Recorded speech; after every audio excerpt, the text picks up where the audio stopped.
وَلَمَّا فَصَلَتِ الْعِيرُ قَالَ أَبُوهُمْ إِنِّي لَأَجِدُ رِيحَ يُوسُفَ لَوْلَا أَن تُفَنِّدُونَ قَالُوا تَاللَّهِ إِنَّكَ لَفِي ضَلَالِكَ الْقَدِيمِ۔ اور جب قافلہ وہاں سے جدا ہوا تو ان کے باپ نے فرما دیا، بے شک میں یوسف کی خوشبو پا رہا ہوں، اگر تم مجھے کم سمجھ نہ کہو۔ حاضرین نے کہا، اللہ کی قسم آپ اپنی اسی پرانی محبت میں گم ہیں۔ فَلَمَّا أَن جَاءَ الْبَشِيرُ أَلْقَاهُ عَلَى وَجْهِهِ فَارْتَدَّ بَصِيرًا قَالَ أَلَمْ أَقُل لَّكُمْ إِنِّي أَعْلَمُ مِنَ اللَّهِ مَا لَا تَعْلَمُونَ۔ پھر جب خوشخبری سنانے والا آیا تو اس نے وہ کرتا یعقوب علیہ السلام کے منہ پر ڈال دیا، اسی وقت وہ دیکھنے والے ہو گئے۔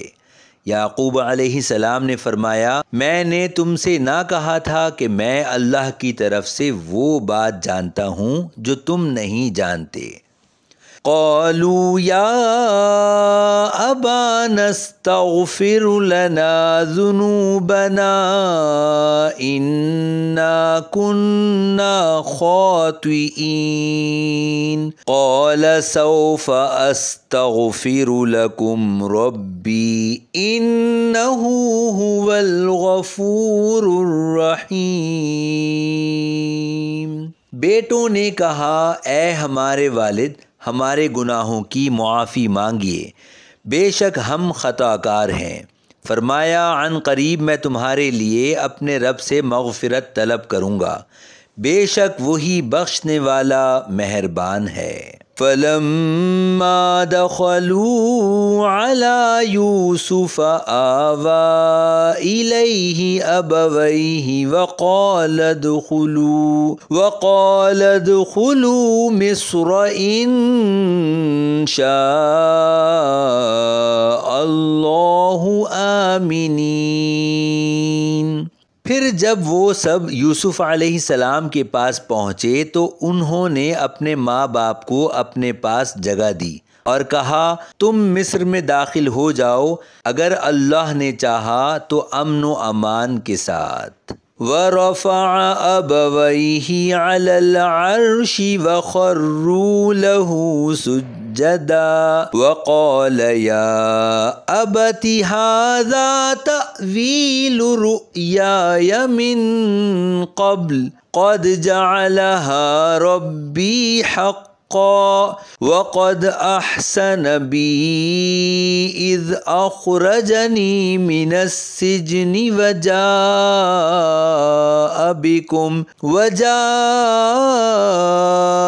بِكُم مِّنَ الْبَدْوِ مِن بَعْدِ أَن نَّزَغَ الشَّيْطَانُ بَيْنِي وَبَيْنَ إِخْوَتِي إِنَّ رَبِّي لَطِيفٌ لِّمَا يَشَاءُ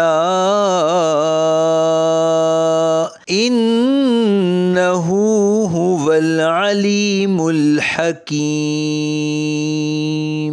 اور انہوں نے اپنے ماں باپ کو تخت پر بٹھایا اور سب ان کے لیے سجدے میں گر گئے، اور یوسف علیہ السلام نے فرمایا، اے میرے والد، یہ میرے پہلے خواب کی تعبیر ہے، بے شک اس خواب کو میرے رب نے سچا کر دیا، اور بے شک اس نے مجھ پر احسان فرمایا کہ مجھے قید سے نکالا اور آپ سب کو گاؤں سے لے آیا۔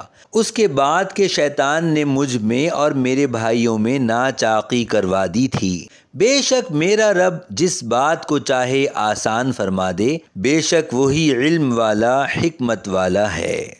رب قد آتیتنی من الملک وعلمتنی من تأویل الاحادیث فاطر السماوات والارض انت ولی فی الدنیا والآخرہ توفنی مسلما والحقنی بالصالحین۔ اے میرے رب، بے شک تو نے مجھے ایک سلطنت عطا فرمائی اور مجھے خوابوں کی تعبیر نکالنا سکھا دیا۔ اے آسمانوں اور زمین کے بنانے والے، تو دنیا اور آخرت میں میرا مددگار ہے۔ مجھے اسلام کی حالت میں موت عطا فرما اور مجھے اپنے قرب کے لائق بندوں کے ساتھ شامل فرما۔ ذالک من انباء الغیب نوحیہ الیک وما کنت لدیہم اذ اجمعوا امرہم وہم یمکرون۔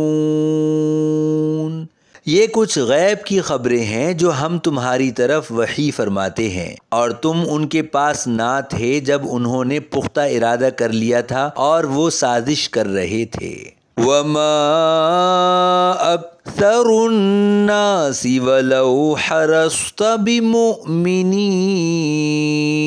وَمَا تَسْأَلُهُمْ عَلَيْهِ مِنْ أَجْرٍ إِنْ هُوَ إِلَّا ذِكْرٌ لِلْعَالَمِينَ۔ اور اکثر لوگ ایمان نہیں لائیں گے اگرچہ آپ کو کتنی ہی خواہش ہو، اور آپ اس تبلیغ پر ان سے کوئی اجرت نہیں مانگتے، یہ تو سارے جہان کے لیے صرف نصیحت ہے۔